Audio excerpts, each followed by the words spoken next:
Hey guys, welcome to another edition of Go News. That's Guns Out News, of course. I'm sure Michael Singleton. John is out again today, but I promise you he will be back next week and we'll be back on top of these important issues. But on this special edition, I'm really excited to welcome another interesting guest, Luis Valdes. He is the State Director for Gun Owners of America out of the great state of Florida. And Luis, I have to tell you, man, there's a lot of interesting things going on in Florida, so I can't wait to dive into them. But welcome to the show. Thanks for having me. It's a pleasure to be here. And you're right, there is a lot of interesting things going on in Florida in terms.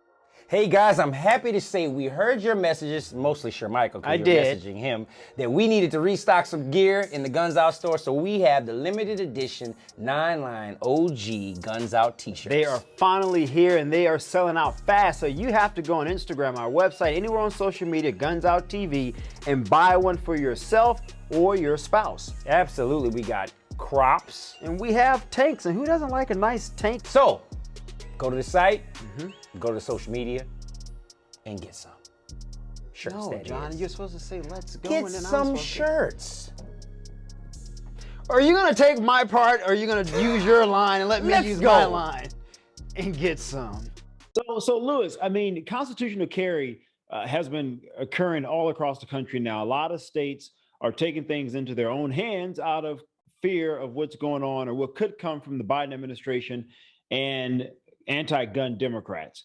Let us know, break it down, what's going on with the fight for constitutional carry in the state of Florida. So the fight for constitutional carry and gun rights as a whole in Florida is actually a bit different compared to other states. So, you know, Florida is a Republican supermajority and has been for over 20 years now, and that means where the Republicans hold absolute control of the legislature, the majority of the publicly elected state offices that actually have any say in anything, and the governor's house. Yet, mind you, we're one of 4 states out of the country that doesn't have open carry. And remember, 21 states now have constitutional carry. And if you actually look at the 2020 census poll data, those 21 states, that is now the majority of the country. And Florida is a crucial part in this. You know, we're the 3rd to 4th largest state in population. We are a major swing state. Yep. Second Amendment rights. You mentioned that it was Democrats, anti-gun Democrats, that were a threat to gun rights. In Florida, they are a threat, but they have no political say in the legislature whatsoever. They have no power. It's a Republican supermajority. What the Republicans want, the Republicans pass. So Luis, let me ask you this. And you talk about the political landscape of the state of Florida, Republican supermajorities, state legislature, both U.S. senators are Republican. The governor is a Republican. Almost every state official, with the exception of maybe 1 or 2, are all Republicans. Why do you think it's been such a hurdle for the state to get to this point now for constitutional carry? I mean, with such a supermajority, you would think that this is something that would be easy to pass, or something that would have happened maybe a long time ago. A lot of it comes down to money. As I was going to say, you know, mind you, Florida's a Republican supermajority state.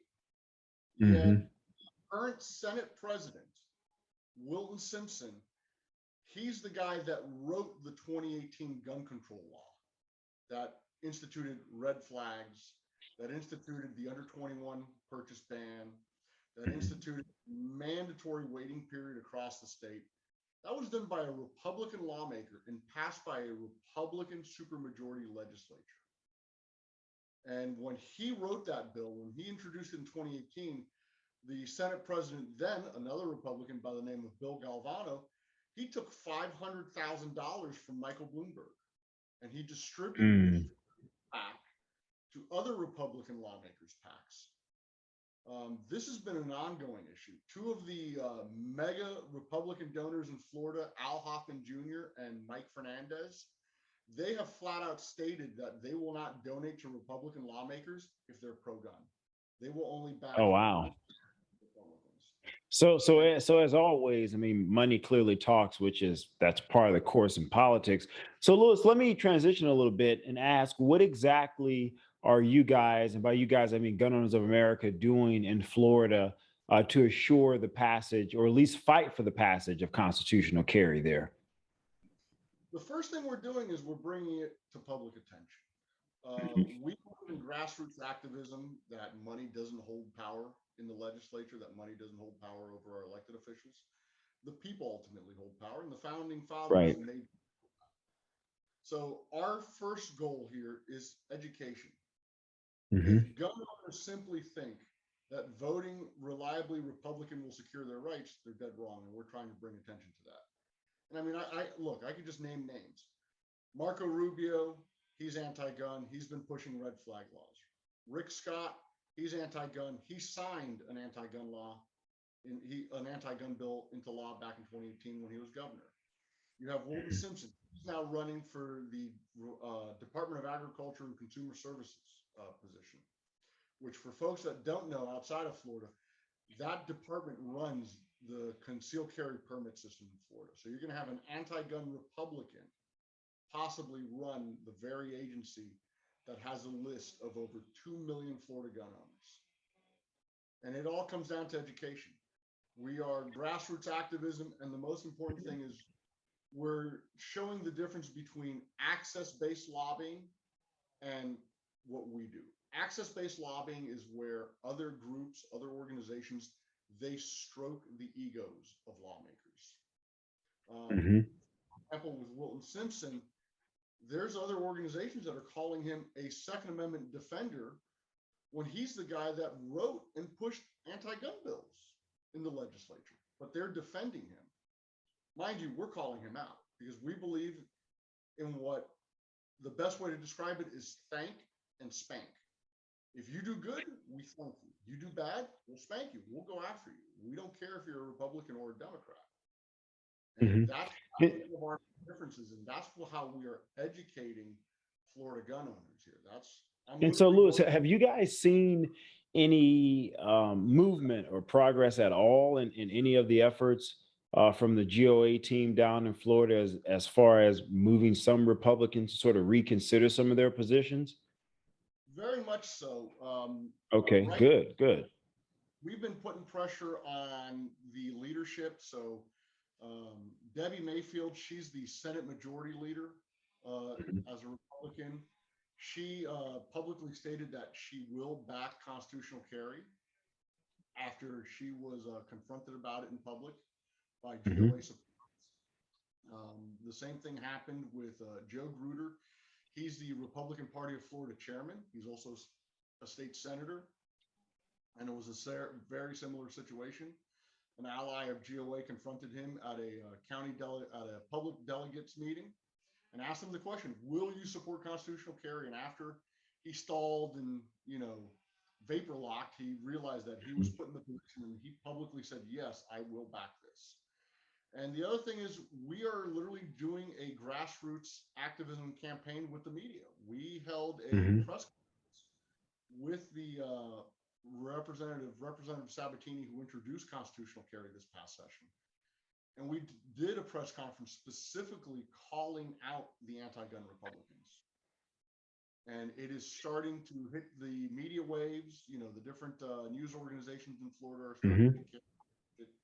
And that is bringing attention to the public. Man, I got to tell you, this is, really fascinating, Luis, because most people, when you have these discussions, a lot of the talk is focused on Democrats. But as you're pointing out, in a state that is literally overwhelmingly majority Republican, you guys are still having a very, very difficult time with passing some of these laws. So, Luis, I want to shift gears a little bit. You and I were talking about this offline before we went live here. Why is this important? And you mentioned a little bit why you wanted to, when you accepted this job, this role, this position from GOA, you told them, if I'm going to do this, there's one thing in particular that I want to be able to focus on and accomplish. And so I'm curious if you see some type of a symbiotic relationship, and I'll let you reveal what that thing is, but if you see some type of a symbiotic relationship to that thing and also to constitutional carry, making sure that every person has the right to carry their gun without some type of government or bureaucratic restrictions that typically leave out certain people. For folks that don't know Florida history, Florida's gun control is rooted in Jim Crow, racism, and bigotry. And in 1895, when the Southern Democrats regained control of the legislature, they amended the state constitution that says you have the right to keep and bear arms, but the legislature has the right to regulate the method of carry. And they did that specifically to strip freed blacks of their lawfully owned firearms and to institute racist policies. And those laws continued all throughout and up to the civil rights movement. And the Second Amendment is a civil rights issue, but it belongs to everyone. It doesn't matter if you're white, doesn't matter if you're black, doesn't matter if you're Hispanic, Asian, gay, straight, it doesn't matter.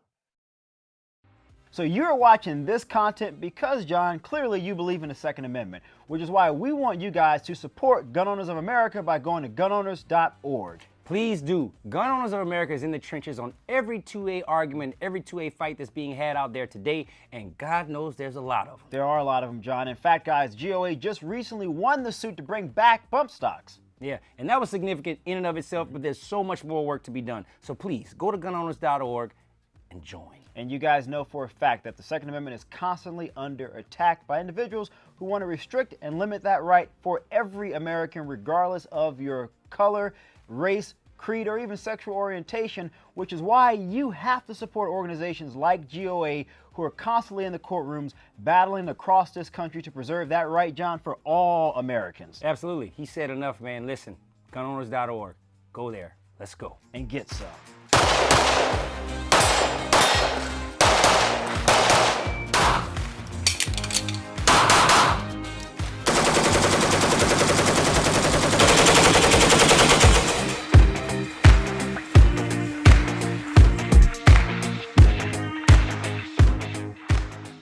Personally witnessed the injustices and the horrors of a communist dictatorship. We fled Cuba in 1961.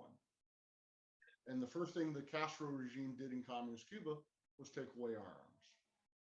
And when we arrived to the United States, I remember my uncle, Mario, he came to the US prior to 1961 because he was actually recruited by the CIA and took part in the Bay of Pigs invasion. But that's a different. I remember as a child him telling me, armed people are free, disarmed people are slaves to the state. And as a member of the Cuban American community in South Florida, I actually want to do specific outreaches to these communities.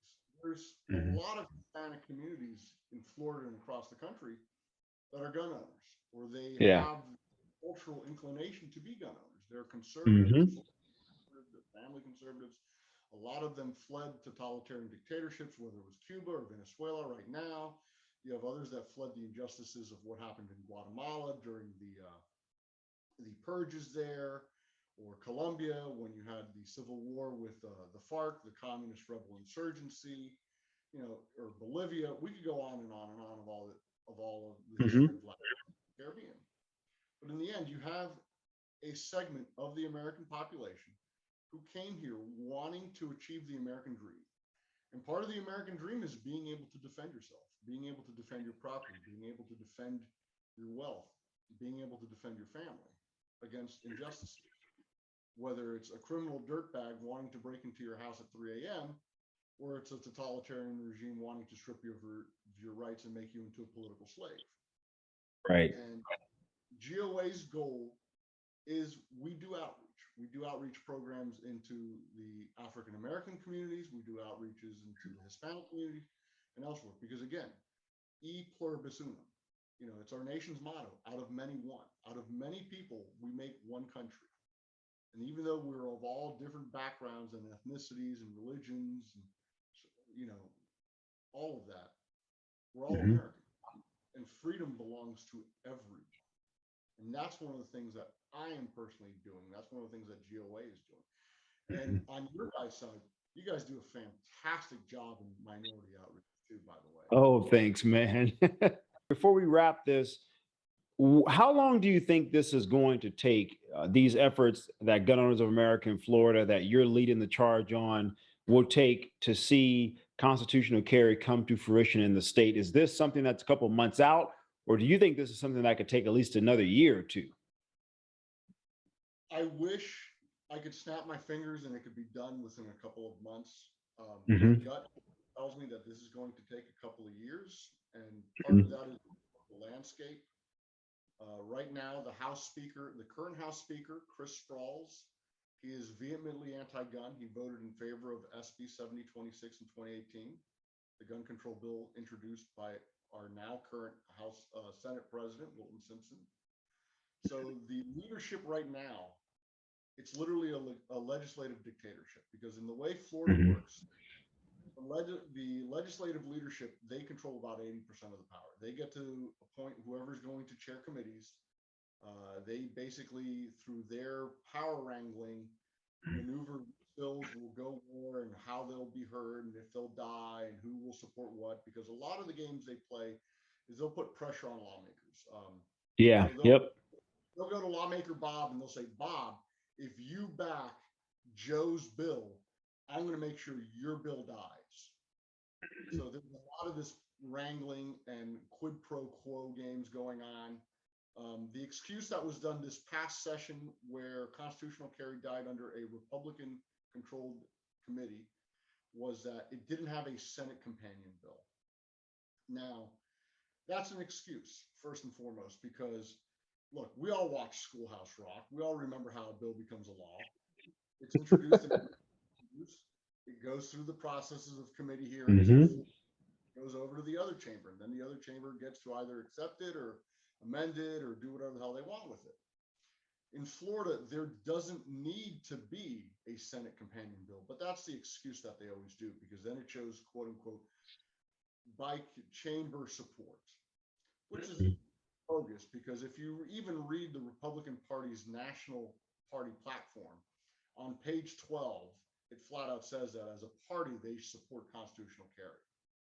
So the fact that you have a Republican leadership that is anti-gun, a Republican leadership that is using all of these excuses to kill pro-gun legislation, it just shows you how big of an issue we're facing here in Florida. That's why I'm saying it's going to take a couple of years, but the most important thing is grassroots activism. And for that is, we put pressure on the incoming class of lawmakers. Right now, this is the final year. This is going to be the final session where Wilton Simpson and Sprawls are in the leadership positions. You're going to have for the following session after this coming one, it's going to be Senator Kathleen Pasadomo as the Senate President and Representative Paul Renner as the House Speaker. Now, Kathleen Pasadomo, she actually voted against SB 7026 back in 2018. So that's a good sign. So as gun owners in Florida, what they need to do is they need to put pressure on her and say, hey, don't be like your predecessor. Don't be a Second Amendment zero. Be a Second Amendment hero. I mean, I think you guys definitely have the right focus of focusing on some of those new and upcoming freshmen, because that's really how you're going to probably make the difference. The people who are already there clearly have their interests and alignments already set. Trying to change a lot of their minds is probably going to be an uphill, if not even almost impossible feat. But look, Luis, I got to tell you, man, keep doing what you're doing. There's a lot of people across this country that are going to be watching what's going on in Florida. They're going to be watching a lot of these Republican state elected officials. As you stated, it's not just Democrats who are proposing red flag laws. It's not just Democrats who are against constitutional carry. There are many, many Republicans, clearly far more than I think people realize, who are very anti-gun. And I think it's important to educate the public and educate Second Amendment owners on what's going on in the state. So guys, look, we want you guys to go to gunowners.org and support Gun Owners of America. It is critically important that you become a member, donate whatever you can, because by donating and supporting GOA, you are enabling people like Luis to continue to fight, to be on the front lines in places like Florida, to at some point bring a constitutional carry to fruition. You also enable Luis and his team to be able to hold some of those Republicans accountable who are just unwilling to preserve the right of all Americans, despite the fact that the party platform says Republicans are in favor and in support of constitutional carry. So again, I want to say, make sure you go to gunowners.org, become a member, donate whatever you can. Luis Valdes, I want to say thank you so much, man, for joining us on Go News. We're going to be watching this fight, Luis, and we hope to bring you back at some point in the near future to check on the progress of things in Florida. Thanks again for having me, and I look forward to it. And again, thank you for the hard work that you do, because your show. No, thank you so much, Luis. Guys, make sure you like this video, drop your comments, share it as much as possible. I'm curious to hear what you guys think about Republicans, not Democrats this time, Republicans that are making it really, really difficult to pass constitutional carry. I bet a lot of you guys are going to be surprised. Thanks for watching, guys. Take care.